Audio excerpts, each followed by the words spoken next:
12 बज रहे थे। एक खूबसूरत लड़की जिसने लाल साड़ी पहनी थी शमशान भूमि पर जमीन पर बैठी थी।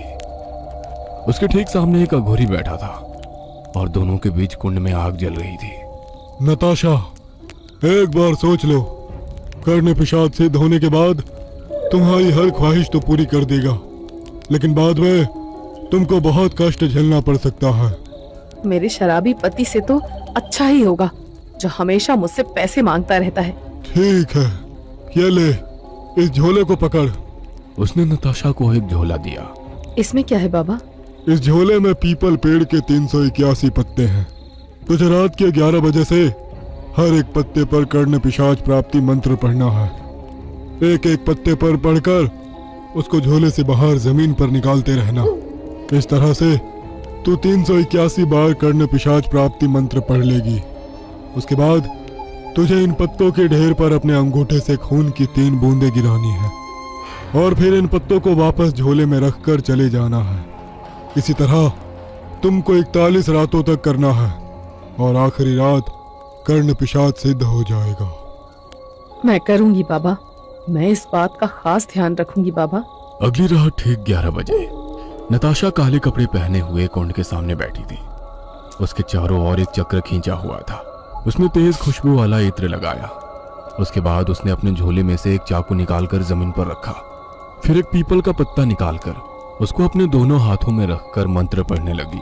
कर्ण पिशाचाय प्रकटम, कर्ण पिशाचाय प्रकटम। कुछ ही देर बाद एक भयानक पिशाच उसके पीछे आकर खड़ा हुआ और उसके कंधों पर हाथ रख दिया। वो चौंक पड़ी, लेकिन उसने मंत्र पढ़ना नहीं छोड़ा। वो शख्स अब उसकी कमर पर, पेट पर, उसके जिस्म पर बेतहाशा अपने हाथ घुमाने लगा। वो उसके बालों को खींचता और उसकी कमर में जोर जोर से घूंसे मारता। इसी तरह उसने आखिरी पत्ता भी पढ़ लिया।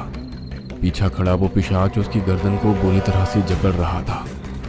उसने चाकू उठाया और फिर पीपल के पत्तों के ऊपर अपना अंगूठा रखकर उस पर चाकू से कट लगाया।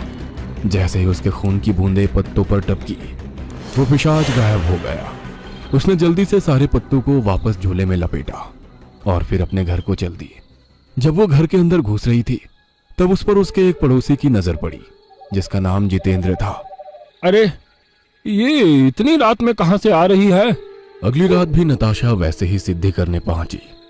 आज उसको लगा कि उसके पीछे एक नहीं बल्कि 2 पिशाच खड़े हैं। उठ जा, इस घेरे से बाहर निकल जा, कर्ण पिशाच तेरी जिंदगी बर्बाद कर देगा। वो उनकी बातों को नजरअंदाज करती रही और मंत्र जाप करती रही। इसी तरह अब 40 रातें गुजर गई और आज आखिरी रात थी। आज नताशा के पीछे एक चुड़ैल खड़ी थी। उसने अपने हाथ में एक बारीक सुई ले रखी थी। वह बार बार उस सुई को नताशा के शरीर में चुभाती और वो सिहर उठती। उसने दूसरे हाथ में एक मकड़ा ले रखा था और उस मकड़े से बार बार नताशा को कटवा रही थी, लेकिन नताशा वहीं बैठी रहती। उसने बड़ी मुश्किल से साधना पूरी की। तभी उसका पड़ोसी वहां आ पहुंचा, जिसको देखकर वो डर गई। तुम यहाँ क्या कर रहे हो? हाँ, अब तुझे मेरी हर बात माननी पड़ेगी, वरना मैं तेरे पति को बता दूंगा कि तू यहाँ क्या क्या करती है। तभी उन पत्तों के अंदर से धुआं निकलने लगा। नताशा, मैं तुमसे बहुत खुश हूँ। तुमने मुझे सिद्ध कर लिया है। यह सुनकर नताशा खुश हो गई, लेकिन जितेंद्र का बुरा हाल हो गया। तभी धुआं खत्म हुआ और नताशा को एक गठीला नौजवान नजर आने लगा। ये तुम्हारे साथ कौन है? ये मेरा पड़ोसी है। मेरा पीछा करता करता यहाँ आ पहुंचा। इसकी ये मजाल। ऐसा कहकर कर्ण पिशाच ने जितेंद्र की गर्दन पकड़कर उसको उठाया और दूर फेंक दिया। मुझे पसंद नहीं कि सिद्धि के वक्त मेरे साधक के अलावा कोई मौजूद हो। क्या आप मेरी हर ख्वाहिश पूरी करेंगे? उसी के लिए तो मैं यहाँ आया हूँ। तुम मुझसे जो चाहोगी मैं ला कर दूंगा, और तुम मुझसे कोई भी बात पूछोगी मैं उसका जवाब तुम्हारे कान में तुमको दूंगा। लेकिन मेरी कुछ शर्तें हैं। आज से तुम मेरे अलावा किसी भी मर्द के करीब नहीं जा सकती। मैं केवल तुमको नजर आऊंगा और किसी को नहीं। हर रात 2 से 4 बजे का वक्त तुम मेरे साथ बिताओगी, जिसमें हम मांस खाएंगे और एक दूसरे के करीब आएंगे। मुझे मंजूर है। ठीक है, अब तुम घर जा सकती हो। कल शाम 6 बजे से सुबह 5 बजे तक मैं तुम्हारे साथ रहूंगा। यह सुनकर नताशा खुश हुई और घर चली गई। उसका पति नशे की हालत में बेड पर पड़ा था। वो चुपचाप जाकर उसके बराबर में लेट गई। अगले दिन शाम ढलते ही कर्ण पिशाच नताशा को नजर आने लगा। मुझे बताओ कि मेरा पति इस वक्त कहाँ पर है। कर्ण पिशाच ने अपनी आंखें कुछ देर के लिए बंद की और फिर उसने कान में बोला, तुम्हारा पति इस वक्त उसके ऑफिस की मैनेजर शिखा के साथ गुलछर्रे उड़ा रहा है। यह सुनकर नताशा को बहुत बुरा लगा और उसने कर्ण पिशाच से कहा, मैं चाहती हूँ कि शिखा का सारा पैसा और जेवर मेरे पास आ जाए और वो बिल्कुल गरीब हो जाए। यह सुनते ही कर्ण पिशाच गायब हो गया। रात 11 बजे तक उसकी कोई खबर ना आई। शिखा अपने बेडरूम में थी। उसने कपड़े उतारे और नाइटी पहन ली। जैसे ही उसने खुद को आईने में देखा तो कर्ण पिशाच उसके पीछे खड़ा था। उसने एक झटके से उसको पलट कर देखा। कौन हो तुम? कर्ण पिशाच उसको देख मुस्कुराने लगा। उसकी मुस्कान शिखा के दिल पर असर कर गई और वो भी मुस्कुराने लगी। तुम्हारी बॉडी तो बहुत मस्त है, हैंडसम भी हो, लेकिन मेरे कमरे तक पहुंचे कैसे? क्या लूटपाट करने का इरादा है? यह सुनकर कर्ण पिशाच उसके करीब चला गया और उसको कसकर गले लगा लिया। उफ, तुम्हारा बदन तो बर्फ से भी ज्यादा ठंडा है। यह सुनते ही कर्ण पिशाच की आंखें लाल लाल चमक गई और शरीर नीला पड़ गया। आज मैं तुमको हमेशा के लिए ठंडा कर दूंगा। उसकी भयानक आवाज सुनते ही एक झटके के साथ शिखा उससे अलग हुई। जब उसने उसका भयानक रूप देखा तो वो चिल्ला उठी। तभी खिड़की को तोड़ती हुई शिखा की गर्दन बाहर निकली और सड़क पर जा गिरी। इसी टाइम एक ट्रक वहां से गुजर रहा था। उसने उसकी गर्दन को बुरी तरह से कुचल दिया।